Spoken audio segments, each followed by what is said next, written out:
পাবনার ঈশ্বরদীতে পারমাণবিক বিদ্যুৎ প্রকল্প নির্মাণ কাজ শুরুর পর আনাগোনা বেড়েছে বিদেশি নাগরিকদের। আর তাদেরকে বিনোদনের জন্য ঈশ্বরদীতে গড়ে উঠতে শুরু করেছে পর্যটন কেন্দ্র। বিদেশি নাগরিকদের পাশাপাশি এর সুযোগ সুবিধা পাচ্ছেন দেশের মানুষও। বিদেশি রিসোর্ট মালিকেরা বলছেন, সরকারি সুযোগ সুবিধা পেলে আধুনিক মানের পর্যটন কেন্দ্র তৈরি করতে চান তারা। ঈশ্বরদী থেকে ইয়াসিন আলী শেখের পাঠানো তথ্যচিত্রে ডেস্ক রিপোর্ট।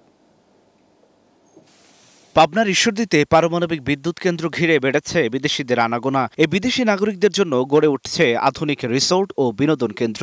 ঈশ্বরদীর একদিকে প্রবাহমান পদ্মা নদী, তার উপর দিয়ে ঐতিহ্যবাহী হার্ডিংস রেল সেতু আর লালন সেতু মিলে জোড়া সেতুর নান্দনিক সৌন্দর্য। এসব ঘিরে মধ্যবর্তী স্থানে গড়ে উঠেছে বিভিন্ন সুযোগ সুবিধা সমৃদ্ধ দৃষ্টিনন্দন বিনোদন কেন্দ্র।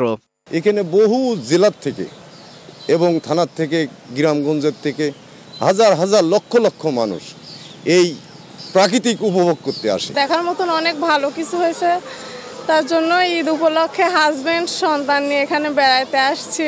আমার এদিকে অনেক ভালো লেগেছে, আমি খুবই আমার খেলাটাও অনেক মজা লেগেছে। এসব রিসোর্টে গেলেই চোখে পড়ে ভালোবাসার মূর্ত প্রতীক নারী পুরুষের প্রতিকৃতি। গোলাকার পৃথিবীর মানচিত্রে বসে আছে জাতীয় পাখি দোয়েল। জলপরীর জল ছড়ানো গ্রামীণ নারীদের কলসি কাখে অসাধারণ শৈল্পিক চিত্রায়ন। দৃষ্টিনন্দন এই বিনোদন কেন্দ্রে সকাল থেকেই দেশি বিদেশি দর্শনার্থীদের উপচে পড়া ভিড় লক্ষ্য করা যায়। ফার্স্ট টাইমে আসছি, এক্সপিরিয়েন্সটা অনেক সুন্দর, জায়গাটা অনেক সুন্দর, দেখার মতো জায়গা। আন্তরিকতা আছে এবং আমরা আরও ঘুরে দেখি।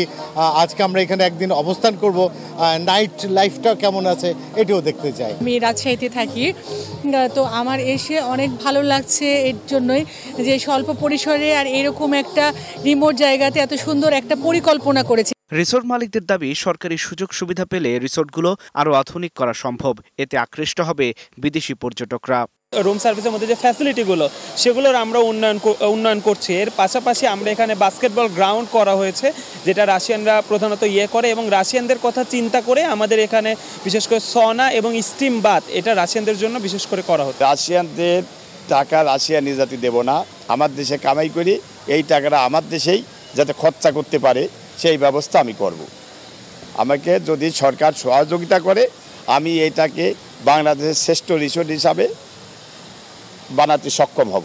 এরই মধ্যে রিসোর্ট পরিদর্শন করেছেন জনপ্রশাসন মন্ত্রী, বিজ্ঞান ও প্রযুক্তি বিষয়ক মন্ত্রী, সেনাবাহিনীর উচ্চপদস্থ কর্মকর্তা, ভারতীয় হাইকমিশনার সহ সরকারি বেসরকারি প্রতিষ্ঠানের কর্মকর্তারা। Global television news desk.